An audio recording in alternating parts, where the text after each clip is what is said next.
MP seat ఇప్పుడు ఏ party ticket ఇస్తామన్నా నేతలు జడుసుకుంటున్నారు. వద్దువాపోయి అంటూ ఆమడ దూరం పారిపోతున్నారు. ప్రముఖ బిజినెస్ మ్యాన్, విద్యా సంస్థల అధినేత ఎంపీ మల్లారెడ్డి కూడా ఎంపీ పదవిని త్యజించి మరి ఈ అసెంబ్లీ ఎన్నికల్లో ఎమ్మెల్యేగా పోటీ చేసి గెలిచారు. తెలుగు రాష్ట్రాల్లో ఎమ్మెల్యే సీట్ కోసం కొట్టుకుంటున్న వారిని చూస్తున్నా కానీ ఎంపీ సీట్లంటే మాత్రం అస్సలు పోటీ కనిపించడం లేదు. నేతలు ఢిల్లీ వెళ్లడం కంటే రాష్ట్ర అసెంబ్లీకి పోవడానికి ఇష్టపడుతున్నారు. ఖర్చు పెట్టడానికి సాహసించని వారి చూపంతా అసెంబ్లీ వైపే ఉంటుంది.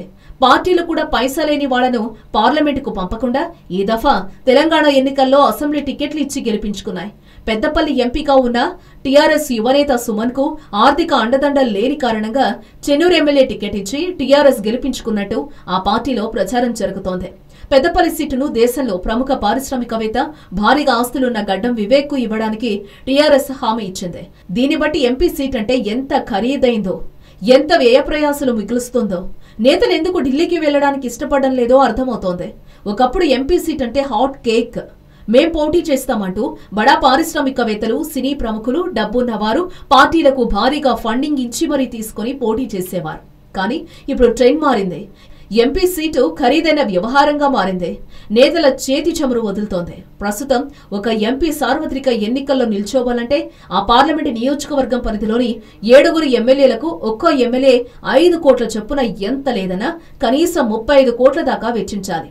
పార్టీ ఫండ్ 10 కోట్లు వేసుకున్నా కనీసం 50 కోట్లు పెట్టుబడి పెట్టేవాళ్లైతేనే ఎంపీ బరిలో నిలబడాల్సిన పరిస్థితులు ప్రస్తుతం నెలకొన్నాయి.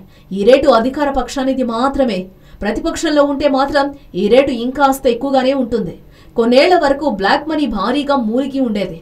బడా పారిశ్రామికవేత్తలు వైట్ మనీగా మార్చేందుకు ఇలా ఎన్నికల్లో బరిలోకి దిగి పదవి కొట్టేసేవారు. కానీ ఇప్పుడు కేంద్రం నోట్ల రద్దు, జీఎస్టీ సహా కీలక పన్ను, బ్లాక్ మనీపై ఉక్కుపాదం మోపుతోంది. కేంద్రం సంస్కరణలతో నేతల వద్ద పెద్దగా డబ్బు చలామణి కావడం లేదు. దీంతో ఎంపీ సీటు కోసం 50 కోట్లు ఖర్చు పెట్టినా గెలుపు గ్యారంటీ ఉండని పరిస్థితులు నెలకొన్నాయి. దీంతో ఇప్పుడు రాజకీయ పార్టీలు ఎంపీ టికెట్లను ఇస్తామని ఆఫర్ చేసినా తీసుకోవడానికి నేతలు, బడా పారిశ్రామికవేత్తలు భయపడుతున్నారు. ప్రస్తుతం పార్టీలో ఎంపీ టికెట్లు అమ్ముడు కాని పరిస్థితులు నెలకొన్నాయి. ఈ పరిస్థితి తెలుగు రాష్ట్రాల్లోనే కాదు, దేశం మొత్తం ఇదే పరిస్థితి నెలకొంది. ఖర్చు భారీగా ఉండడం, ప్రయోజనం పెద్దగా కనిపించకపోవడంతో ఎంపీ టికెట్లకు డిమాండ్ క్రమక్రమంగా తగ్గినట్టు కనిపిస్తోంది. హలో, మిమ్మల్నే యోయో టీవీ యాప్ డౌన్లోడ్ చేసుకున్నారా? ఇంకా లేదా? మీ యాప్ స్టోర్ కి వెళ్ళి వెంటనే డౌన్లోడ్ చేసుకోండి. ఈ వీడియో గనుక మీకు నచ్చినట్లయితే లైక్ చేయండి, షేర్ చేయండి అండ్ సబ్స్క్రైబ్ చేయండి.